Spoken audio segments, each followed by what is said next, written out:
여러분 잘 오셨습니다. 오늘도 옆에 머리가 인사하겠습니다. 하나님은 사랑해 주십니다.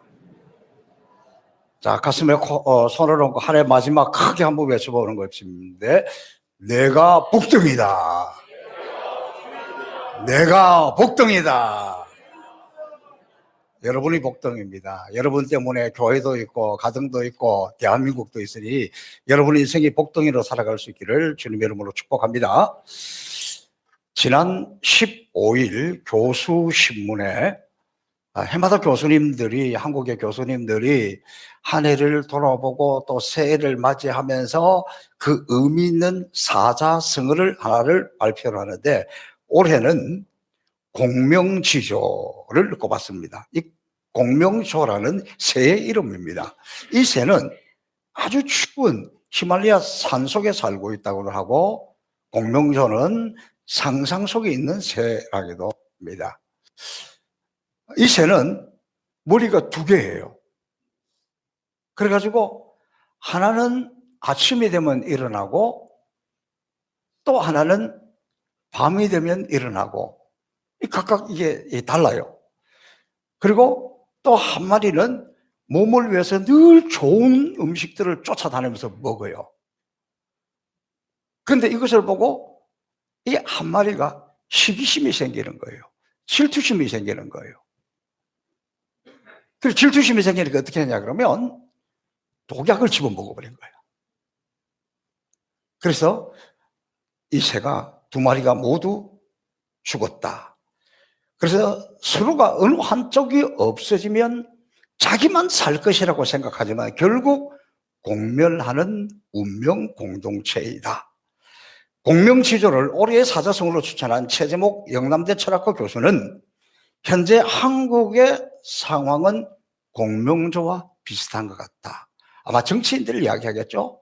또 한쪽은 광화문, 한쪽은 서초동, 아마 이런 모습들을 보고 그랬지 않았을까. 모두가 상대방을 이기고 자기만 살려고 하지만 어느 한쪽이 사라지면 함께 죽게 되는 것을 모르는 것 같아서 안타깝다. 그렇게 이야기하고 있습니다. 이것은 교수님들이 정치권을 바라보면서 생각했지만 사실은 교회도 마찬가지고 가정도 마찬가지입니다. 한쪽이 없어지면 자기만 살 것 같다고 생각하지만 결국 같이 사라지는 운명 공동체입니다. 오늘 한 해를 마지막하는 마무리하는 주일인데, 아주 최근에 번역된 책이 마이클 하야트라는 철학자입니다. 이분이 탁월한 인생을 만드는 조건 중에 하나는 마무리를 잘 하는 것이다. 그 책에 몇 가지 테마가 있는데 그 중에 하나가 이 원리를 기회의 원칙이다. 그러면서 한 해를 잘 마무리해야 된다는 거예요. 어떻게 잘 마무리하느냐? 지난 한 해의 삶을 돌아보면서 땅을 치며 후회하는 것. 지난 한 해의 삶을 돌아보면서 땅을 치며 후회하는 것. 왜 내가 그런 생각을 했을까?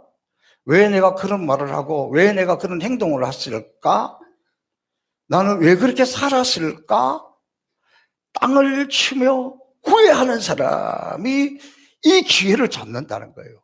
그래야 이 사람에게 보다 나은 미래가 펼쳐질 수 있었다. 이 지금 아주 최근에 지금 나온 책입니다.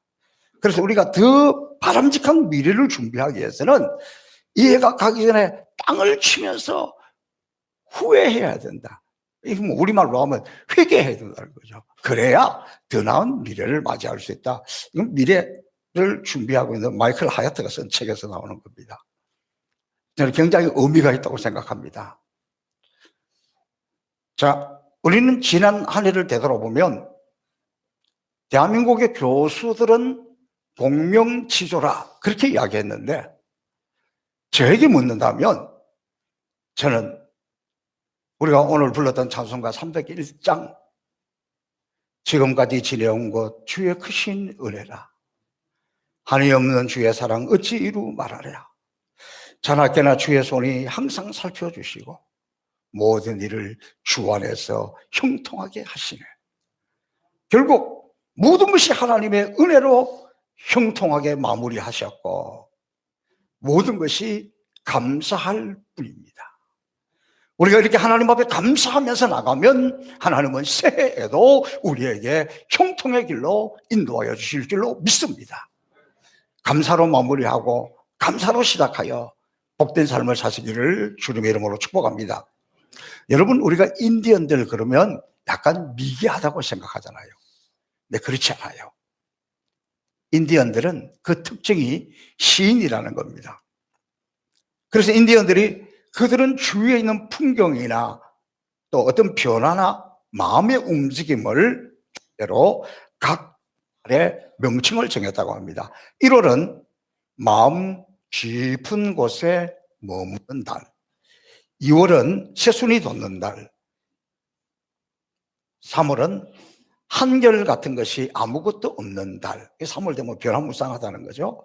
4월은 생의 기쁨을 느끼게 하는 달, 5월은 밭가는 달, 6월은 나무잎 짙어지는 달, 7월은 천막 안에 앉아 있을 수 없는 달, 8월은 옥수수가 은빛 물결을 이루는 달, 9월은 열매들이 끝나는 달, 10월은 산이 불타는 달, 11월은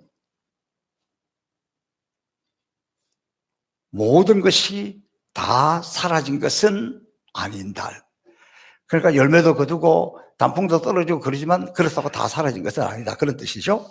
12월은 침묵하는 달. 그러니까 1년을 마무리하면서 침묵할 수밖에 없다는 거예요. 힘들었다는 거죠. 오늘 우리가 읽었던 이 본문의 말씀도 바울 사도가 죽음을 앞두고 우리에게 전한 말이에요. 어쩌면 바울의 마지막 소회, 유언, 그래도 틀리지 않습니다. 침묵에서 나오는 말입니다. 나는 선한 싸움을 싸우고 나의 달려갈 길을 마치고 믿음을 지켰으니 이제 후로는 나를 위하여 의의 면류관이 예비되었으므로 주 그러우신 곧 의로우신 재판장이 그날에 내게 주실 것이며 내게만 아니라 주의 나타나심을 사모하는 모든 자에게노니라. 그 마지막을 하나님 앞에 그렇게 드리는 모습입니다. 오늘 우리가 송년주일을 맞이하면서 이 바울의 마지막 말씀을 통해서 우리는 어떻게 살면 좋겠는가 하는 것을 살펴보려고 합니다. 바울은 크게 두 가지로 이야기하고 있습니다. 첫 번째, 인생은 선한 싸움을 하는 것이다. 인생이 힘들다는 거죠. 인생 자체가 아주 싸움이라는 겁니다. 여러분, 바울 사도가 예수님을 만나기 전에는 가해자였어요. 예수 믿는 사람들만 보면 다 잡아다가 감옥에 넣고 돌멩이를 던지고, 그럼 그의 바울의 인생은 예수 믿는 사람들을 찾아다니는 거예요. 잡아다가 감옥에 넣으려고. 그러던 그가 다메섹 도상에서 예수님을 만났습니다. 예수님을 만나고 나면 그 인생이 어떻게 됐습니까? 너무 행복하고 너무 좋고 너무 기쁘고 너무 즐겁고 그래야 되잖아요. 그런데 그가 진짜 예수님을 만나고 나니까 그때부터 자기 인생이 180도로 변했어. 이 예수님, 이 복음, 이 십자가의 피를 전해야 되겠다 생각하고 복음 전도자가 되었습니다. 그러니까 그때부터는 그가 다시 핍박자가 되었습니다. 핍박을 받게 되었습니다. 여러분, 얼마나 많은 고생을 했는지 모릅니다. 이번에 우리가 우간다 선교제를 다녀오면서 바울이 전하다가 핍박을 받았던 초대교회들, 터키에 있는 7교회, 갑바도기아 이런 걸 이제 좀 돌아보는 성지순례를 할 거예요. 바울이 얼마나 핍박을 받았는지 고린도후서 11장에 보면 이렇게 말씀하고 있습니다. 유대인들에게 40이 하나 감한 매를 5번 맞았으며 3번 태장으로 맞고 1번 돌로 맞고 3번 파선하고 1주야를 깊은 바다에서 지냈으며 여러 번 여행하면서 강의 위험과 강도의 위험과 동족의 위험과 이방인의 위험과 시내의 위험과 광야의 위험과 바닥의 위험과 거짓 형제 중에 위험을 당하고 또 수고하며 애쓰고 여러 번 자지 못하고 줄이고 목마르고 여러 번 굶고 춥고 헐벗어 놀아. 그러니까 인생 자체가 예수 믿게 되면서 복음 전도하러 나서게 되면서 엄청 고달팠다는 거예요. 그 중에서 보면은 이방인들에게, 모르는 사람들에게 세상에 핍박을 당하는 것은 괜찮은데 그 중에서 동족의 위험과 형제들의 위험과, 사실 따지고 보면 그래요. 우리가 세상에서 핍박받으면 좀 참을 수 있어요. 언제 상처받느냐? 교회에서 핍박받을 때, 교회에서 엉뚱한 소리를 할 때, 그때가 힘든 거예요. 여러분, 그때마다 내가 믿음으로 제대로 살고 있구나 위로하세요. 제대로 안 살면, 신앙생활 안 하면, 봉사 안 하면 그런 소리도 안 듣는 거예요. 바울도 이렇게 피하는 거예요. 오늘은 제가 우리 시대에 우리에게 정말 많은 것을 생각나게 하는 이어령 교수, 이분이 최근에 암에 걸려서 죽음을 준비하면서 여러 가지 많은 인터뷰를 했는데 그 내용들을 좀 살펴보려고 합니다. 이분은 죽음을 앞둔 상황, 암에 걸려서 이제 곧 죽는다는 것을 아니까 인생을 정리하잖아요. 그런 상황 속에서 이분이 대한민국의 대표적인 인문학자잖아요. 그 소양, 성경적인 지식을 통해서 주옥 같은 말씀들을 남겼는데 이분의 이야기 중에 이런 이야기들이 나옵니다. 사람들은 자기 의지로 이 세상에 오지 않았다고 생각합니다. 그래서 어려움을 당하면 그들은 차라리 태어나지 않는 것이 좋다고 생각합니다. 이런 생각을 가진 사람들은 그냥 죽어버리는 것이 낫다고 생각합니다. 그러다가 보니까 매사에 부정적이고 비관적이고 감사가 없어진다는 겁니다. 그래서 이어령 교수는 이런 부정적인 생각을 파괴하려고 엄청나게 노력했다는 거. 이런 부정적인 생각을 파괴하고 그러다가 하나님을 만났고 성경 속에서 해답을 찾았다. 구생 하나님을 만나야 돼요. 성경 속에 해답하는 겁니다. 그러면서 무엇이 우리 인생을 이렇게 힘들게 하는 것일까? 먹고 사는 것일까? 돈일까? 아니면 병일까? 지식의 문제일까? 사실 세상이나 교회나 마찬가지인데 이 이어령 교수는 인생을 가장 힘들게 하는 것이 뭐냐? 말, 언어이다, 입술이다. 참으로 말이 인생 사는 것을 힘들게 한다. 특히 부정적이고 속삭이는 말이 인생을 힘들게 한다. 그래서인지 몰라도 성경에는 말에 대해서 조심하는 것이, 하라는 것이 아주 많다. 잠언을 이용했습니다. 잠언 20장 19절. 두루 다니며 한담하는 자는 남의 비밀을 누설하나니 입술을 벌린 자를 사귀지 말라. 그러니까 다니면서 소문 뭐 이런 거 하는 사람 사귀지 말라는 거예요. 이어령 교수님은 입술이 매우 중요하다고 말씀하시면서 생명은 입에서 나온다는 거예요. 실제로 모든 신경이 요 입에 다 모여 있다는 거예요. 피곤하면 어떻게 돼요? 입술이 부르트는 거예요. 그래서 아기가 제일 태어나면 으앙 울잖아요. 아이가 태어나서 처음에 가장 강한 욕구가 어떻게 나옵니까? 입에서 나타나서 엄마 젖을 세게 빨잖아요. 한국인들은 뱃속에 있는 아기를 이미 1살로 보았습니다. 태아 때부터, 복중했을 때부터 좋은 말을 많이 해야 된다. 그렇게 강조하고 있습니다. 이어령 교수 잠언에서 많이 은혜를 받은가 봐요. 입과 혀를 지키는 자가 환난에서 보호한다. 잠언 21장 23절을 인용을 했습니다.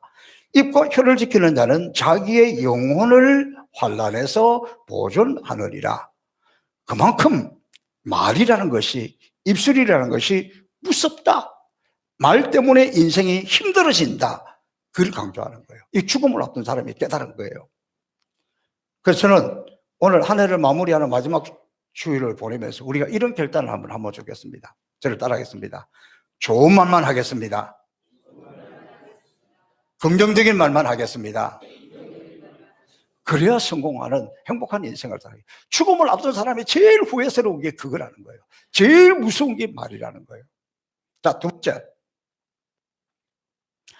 우리는 무엇보다도 바울 사도는 달려갈 길을 마치고 믿음을 지켰다. 여러분, 우리 인생은 싸움의 연속인데 우리가 믿음을 지키는 데 있어서 가장 중요한 공동체가 있는데 그게 뭐냐? 하나는 가정이고 하나는 교회입니다. 그래서 가정에서, 교회에서 좋은 말을 하고 긍정적인 말을 하고 위로하고 격려하면 어차피 우리가 살아가는 세상이 이 싸움이고 영적 전투인데 나가서 이길 수 있다는 거예요. 집에서 좋은 말 하면 되는데 마음이 안 나고 나가 대서라. 그럼 세상 살맛이 나겠어요? 그렇게 세상에서 상처받아도 교회 오면 격려하고 위로하고 세워주고 좋은 말을 해서 교회 와가 힘을 얻어야 되는데, 가정에서 힘을 얻어야 되는데, 여기 제일 우리를 힘들게 하는 게 이 여론교수는 말이다. 믿음을 지키는 데 있어서 가장 중요한 것도 가정이요, 교회라는 거예요. 말이라는 거예요. 그래서 여러분, 우리가 한 해를 마무리하면서 이런 것을 다시 한번 생각하면 좋겠습니다. 오늘 바울 사도가 믿음을 지켰다 그럴 때에 바울 사도가 믿음을 가졌다 이렇게 하지 않고 믿음을 지켰다 그래요. 이미 우리는 믿음을 다 가졌어요. 예수 그리스도를 내 구주로 믿고 예수 그리스도의 십자가의 피로 구원받은 이 믿음을 가지고 있어요. 하나님의 내 아버지인 걸 믿어요. 예수님이 내 구주를 믿어요.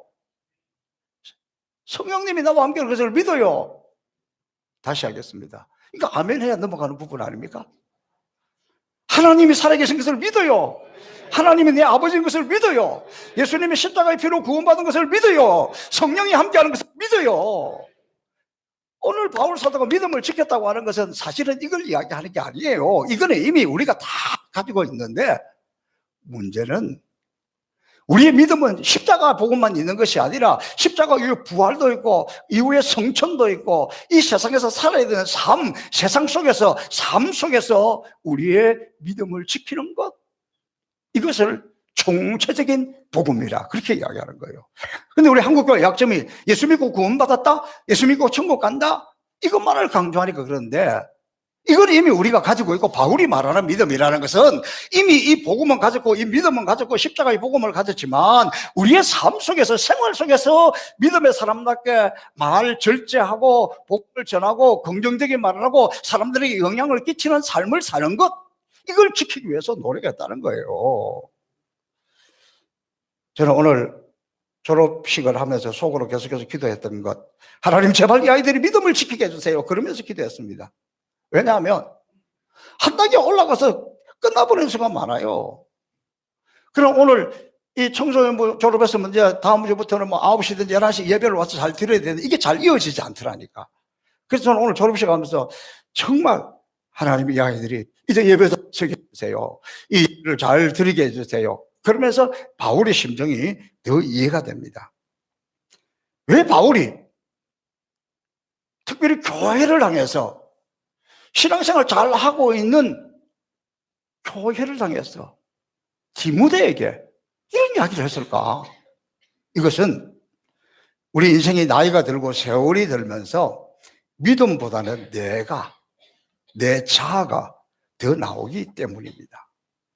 교회 생활에 익숙해지고 복음에 익숙해지고 그러다 보니까 진리이신 예수님을 믿지만, 구원받은 것을 믿지만 삶에 있어서 자기 생각, 자기 고집에 빠지게 되면서 직분은 지키나 믿음을 버리게 된다. 저는 이 단어가 너무너무 소중하게 다가왔습니다. 직분은 지키나 삶에서 믿음을 잃어버리게 된다. 내가 당회장인데, 내가 담임 목사인데 직분은 지키나 진짜 살아가면서 보여주는 믿음은, 제가 여기까지만 하겠습니다. 한 단계 더 나아가면 또 그냥 시험 들어가지고 그러니까 잘 기억하세요. 왜 바울이 이런 이야기를 하느냐? 세월이 지나가면서 복음의 본질은 사라지고 직분은 지키고 있는데 믿음을 잃어버리는 경우가 있기 때문입니다. 우리 한국교회가 위기 시대입니다. 교회를 떠나가는 가난한 성도들이 점점 늘어나고 있습니다. 교회 때문이다, 교회 안에 무슨 문제가 있기 때문이다, 천만에 그렇지 않아요. 교회 공동체는 초대교회 때부터 불안한 공동체였습니다. 여러분, 우리 교회에 뭐 신앙이 좋고 믿음이 좋고 뭐 사랑이 넘치는 사람이 온다고 착각하지 마세요. 어쩌면 세상에서 상처투성이 옵니다. 건강한 사람에게는 의원이 필요하고 병든 자에게는 의원이 필요하다. 의인은 없나니 하나도 없으며, 교회 공동체는 연약한 사람들이, 부족한 사람들이, 상처투성이들이 모이는 곳이지 건강하고 의롭고 반듯한 사람들만 모이는 곳이 아니라는 걸 알아야 돼요. 이 교회는 초대교회도 그렇고 지금도 그렇습니다. 그런데 초대교회는 그 가운데 믿음을 지켰어요. 근데 요즘 가난한 교인들이 교회를 떠나가면서, 교회를 포기하면서 나는 뭐 교회는 떠나도 예수를 믿는다, 믿음은 지킨다. 천만에. 그것은 믿음을 잃는 것입니다. 근본적으로 교회 공동체를 포기하는 것은 믿음을 잃어버리는 것이나 마찬가지라는 겁니다. 지킨다는 것, 이것은 예수 그리스도의 십자가의 복음뿐만이 아니라 우리 삶 속에서 예수 믿는 사람의 삶을 지킨다는 것, 삶 속에 믿음을 지킨다는 것, 믿음은 믿을수록 더 주님께로 가까이 가고 성숙해진다는 거예요. 이어령 교수님이 인터뷰한 내용을 보면 기자가 이렇게 질문을 합니다. 요사이 하나님에 대해서 글을 많이 쓰고 있던데요. 그러니까 이어령 교수가 이렇게 이야기합니다. 나는 하나님에 대해서 쓰는 것이 없다. 감히 피조물로서 하나님에 대해서 말할 자격이 없다. 그러면서 베드로나 다른 유다나 하나님 보시기에는 별 차이가 없다고 본다. 그러나 나는 하나님에 대해서 쓰지 않지만 하나님이 만드신 사람에 대한 글을 많이 쓰고 있다. 그러니까 이 십자가의 구원뿐만 아니라 총체적인 믿음을 알고 있는 거예요. 이어령가 어떻게 이렇게 늦게 예수 믿었는데 이렇게 총체적인 복음, 십자가의 복음을 뛰어넘어 삶 속에도 이어가는 이 총체적인 복음을 가지게 되었을까? 그는 사람 때문이었다고 합니다. 그가 가지고 있는 학식 아닙니다. 그의 딸 이미나 목사 때문이었다고 합니다. 이런 곳의 딸 이미나 씨는 처음에 김한길 씨, 유명하죠? 그분하고 결혼했다가 이혼을 했습니다. 근데 이 이미나 목사는 7년 전에 암으로 주님 곁으로 갔습니다. 제가 이분의 간증을 보고 굉장히 감동을 받았는데, 이 이미나 목사는 미국에서 법대를 나와가지고 검사 생활을 하다가 은혜를 받아서 목사가 되고 청소년 사역을 했습니다. 세상의 걸 다 버리고 여자가 목사가 되었으면, 혼자 있는데 목사가 되었으면 얼마나 기특한 일이잖아요. 얼마나 복을 받고 계속해서 잘했으면 좋았을까요? 그런데 암이 왔습니다. 이어령 교수가 이렇게 이야기합니다. 딸 이미나 목사가 지금 나가면 3개월, 치료받으면 6개월 선교를 듣고도 퇴원하니까 의사가 김이 빠져서 놀랬다는 거예요.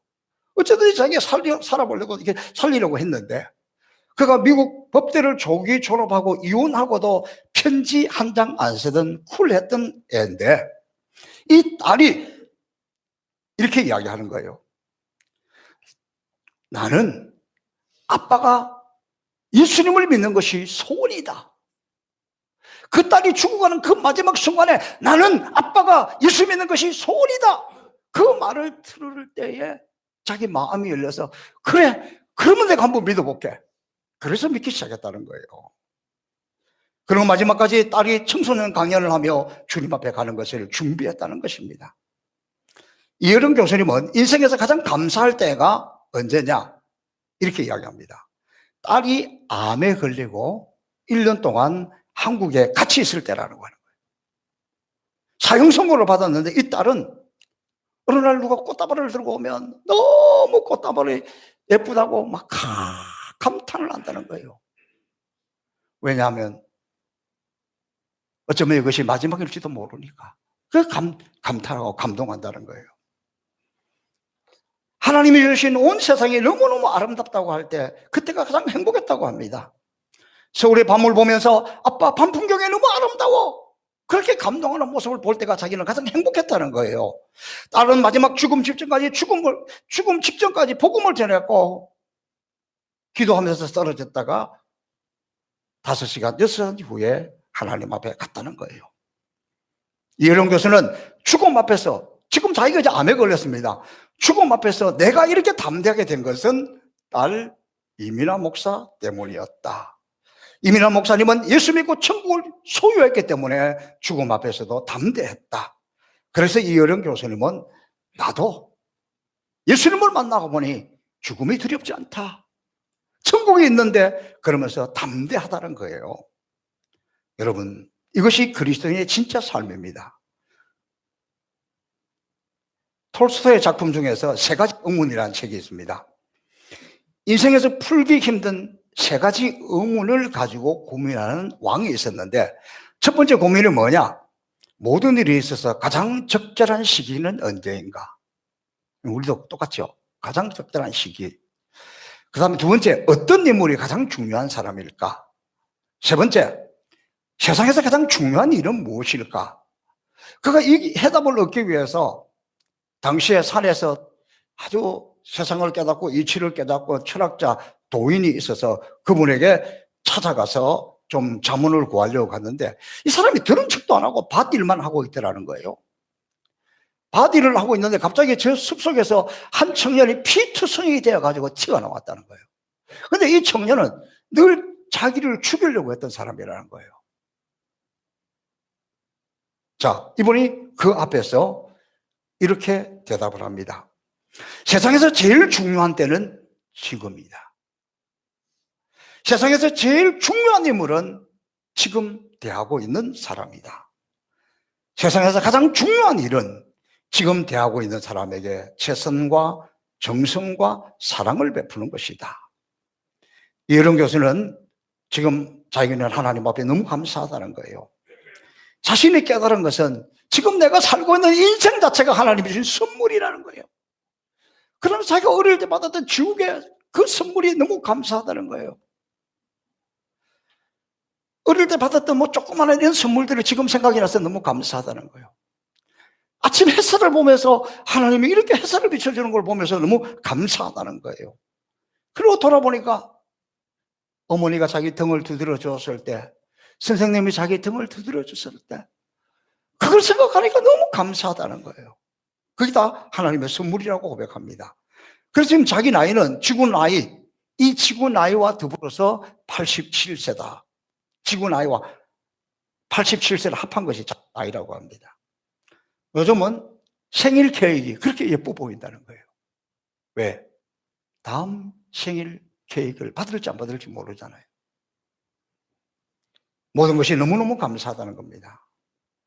지난 한 해를 돌아보며 한 해를 감사하는 마지막 주일입니다. 어차피 우리 인생은 싸움의 연속이고 이 험한 세상에서 믿음을 지키는 것이 중요합니다. 저는 이번 성탄절에 아프리카 나이지리아에서는 이 믿음을 지키려는 성도들 10명이 IS 이 무슬림 무장단체에 의해서 10명이 참수를 당하고 순교했습니다. 지구 반대편에 있는 곳이지만 너무너무 마음이 아픕니다. 그러면서 어쩌면 우리는 너무나 믿음을 지키기에 좋은 환경 속에 있기 때문에 우리의 믿음이 나약하고 믿음 지키는 것에 대해서는 쉽게 생각하고 무관심한 것이 아닌지 돌아봅니다. 우리가 이 싸움에서 이기고 믿음을 지키려면 지금까지 지내온 것 주의 크신 은혜라. 오늘 진정으로 감사하고 금년 한 해 감사로 마무리하고 또 감사로 새해를 시작하면 우리는 이 싸움에서 믿음을 지키고 승리하는 믿음의 용사들이 될 줄로 믿습니다. 사랑하는 행복의 동산 성폭의 성도 여러분, 우리 인생이 어차피 싸움입니다. 영적으로도 영적 전투입니다. 예수 그리스도의 이름으로 십자가로 복음으로 이기시기를 주님의 이름으로 축복합니다. 우리는 다시 이 싸움을 이기기 위해서 싸움을 이기도록 힘을 주는 곳, 힘의 원천이 되는 곳이 어디냐? 가정입니다. 그리고 교회입니다. 한 해를 마무리하면서 가정을 회복하고 교회를 회복해 내 인생이 행복하고 행복한 미래가 펼쳐지고 우리는 이것을 회복해야 세상에서 믿음을 지킬 수 있다는 거예요. 그러므로 여러분 이해가 가기 전에 지금 나이가 가장 가까이 있는 사람, 그 사람이 가장 소중한 사람입니다. 여러분 가정에 같이 있는 그 사람이 소중한 사람입니다. 교회 안에 지금 내 앞에 있는 사람이 소중한 사람입니다. 이 사람과 화목하고 이 사람과 경통하고 이 사람과 하나가 되고 이 사람과 같이 기뻐하면 세상을 이길 힘이 있습니다. 원수마귀를 이길 힘이 있습니다. 왜냐하면 하나님이 세운 공동체이기 때문입니다. 하나님이 이 세상에 세운 공동체는 이 두 가지밖에 없습니다. 그러므로 우리 가정이야말로 하나님이 주신 축복이고 교회야말로 하나님의 축복인데 여기서 서로 감싸고 여기서 힘을 얻고 여기서 위로를 얻고 여기서 격려를 얻고 여기서 용기를 얻어 세상을 이기고 마귀를 이기고 원수 마귀를 이기고 모든 사단의 세력을 이기고 믿음으로 승리하시기를 주님의 이름으로 축복합니다. 살아계신 아버지 하나님 감사합니다. 오늘 우리 믿음의 선배들을 통해서 우리가 이 한 해를 어떻게 마무리해야 될 것인지를 깨닫게 해주심을 감사합니다. 오늘 가까이 있는 분에게 사랑하고 섬겨서 행복하게 사는 것이 믿음을 지키는 줄 알고 우리 가정을 더 소중히 여기고 우리 교회를 더 소중히 여겨서 행복한 인생이 되기를 원합니다. 하나님 우리에게 허락하신 이 가정과 또 우리 식구들과 우리 교회와 성도들을 통해서 세상을 이길 수 있는 행복을, 즐거움을, 기쁨을 함께 나누고 체험하게 하여 주옵소서. 감사하며 예수님 이름으로 축복하며 기도하옵나이다. 아멘.